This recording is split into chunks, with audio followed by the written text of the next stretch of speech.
was a very fortunate win, especially I didn't think we played well in certain aspects of the game, but a complete team effort, whether it was, kind of our team rebounding, whether it was Dane Miller's kind of defense.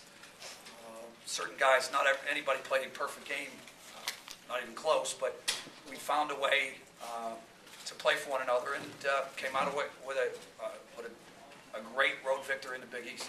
Mike, can you elaborate on Dane's defense and what you guys did to take Hazel out of the game?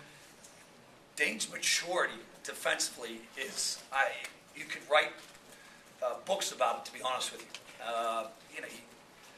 Last year he just stood up away from the ball. He wasn't engaged. Now he's coming to me wanting to defend night in, night out the best player in the opponent, so the opposition. He was there on the catch every single time.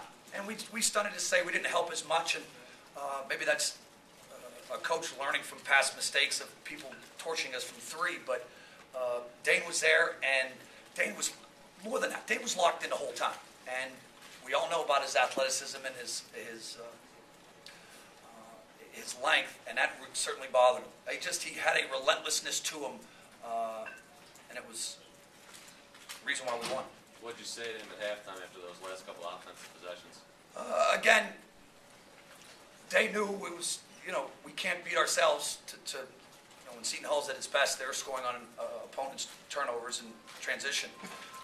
So we just said, hey, look, we're going to win this on the defensive side. And for Dane to say that, I thought the roof was going to fall in.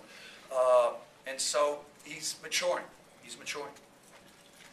Coach, can you just talk about the significance of getting a win over your in-state rival at their place in the Big East? A Big East road victory.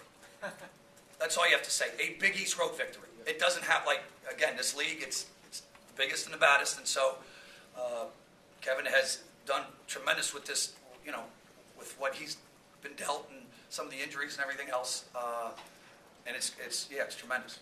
Coach, talking about your interchangeable parts, being able to put as many players as you can in, is that going to be the mark of what you want this team to do? There's no question, and I'd like to have 3 more, to be honest with you. I'd like to play 10 or 11. But defensively, the versatility offensively, I thought Kevin did. Our strength is our passing, and they really they switched every screen. They denied some of the things that we wanted to do, so they made us play probably a little faster than we wanted to. And guys stepped up in different situations and made shots. We're improving. Do you see this series as a rivalry as a first-year coach? Yeah, yes and no. You're talking North Carolina Duke, you're talking Packers Bears. But yes, they're an in-state. We're both trying to improve to make it more of a rivalry, I'm sure. In the future, I hope it's a sold-out building where it means that the winner-loser has a chance to be in the top 4 in the Big East. Mike Gilvitas went tit for tat with her for pretty much the entire game. Is this the first time you've seen him go up against a player on the interior of that caliber and hold his own? Again, if you saw Gilvitas the first week of practice, you wouldn't scratch your head how he's progressed. And to have certain things happen to him, he was showing Herb the ball, and Herb had a couple of nice blocks on him. He had some negative things happen. He had some bad things happen. For him to come back and have enough onions, so to speak, and knock down the perimeter J after I screamed at him for shooting a 3. I love that type of stuff from Gilvitas. Gilvitas just said, all right, Coach, yeah, I got your no-shooting 3s here, and he did. He knocked it down. So he showed tons of perseverance with Gilvitas. Were you starting to sweat it out the last minute? Really? You think? When they... Really? I was hoping. I couldn't wait to who's the free throw guy here. Yes, I would have liked us to make free throws. Was I sweating? I always sweat. So, again, that has to do with, we're very fortunate because that aspect was horrendous. Mike, your press break last year, this was a big problem for this team, especially against Seton Hall. It seemed like you handled it really well today. I thought we didn't. I thought we picked and choose when we attacked and when we because we can't go up and down, especially with Hazel and Jordan Theodore does such a tremendous job of pushing the pace. I loved, but we still had attack because things weren't going as easy as on a half court as we'd have liked. So we got transition points off their pressure. And guys, again, that goes to the versatility. We have our 4 or 5 men making good decisions with the basketball. Again, probably should have made more. I think we missing a lot of opportunities, 3-on-2s, 2-on-1s. What about that first 40 minutes? Were you happy with the consistency Very, of it? very. They're starting to understand. It's starting to become instinctive to play hard. It's starting to become instinctive to jump to the ball. All the things that, I fight every single day, those things are starting to become instinctive to, and if they do that, then they have a chance.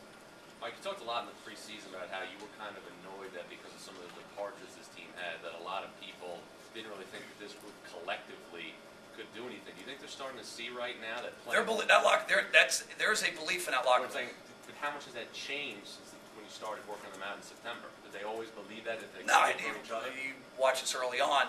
It's a gradual thing. Especially they were too fragile, and they started to develop that toughness that I love my teams to have. And they're no longer fragile. Bad things can happen, and they're still together, and they have the toughness. When you watched them on tape, when you took over the job, how much more trust is in them this year compared to last year? They're all better teammates. They're all better teammates. Mike, Dame Free Rockstay, what makes him such a good shot blocker? His length and his athletic. Again, the potential of Dave Miller is boundless, but he just has to continue to work on his weaknesses and kind of staying locked in and taking plays off were his weakness last year. And the young man seems to give a second and third effort and fourth effort. He was really, really good tonight. Coach, what did you say to Gill after he took that hard foul from Pope and kind of swiped at the air and was pretty close to the ref there? Again, that's Gilvitas' passion. I'm never going to take, again, I say, Gilvitas, use your head. And we've had countless discussions about self-control. And coming from me, that's a difficult discussion at times. But I said, Gil, you got it next play, and you got to just, help your team win. He's certainly, he's getting better. More questions, gentlemen? Thank you, Coach. Thank you, gentlemen. Rutgers Appreciate it. player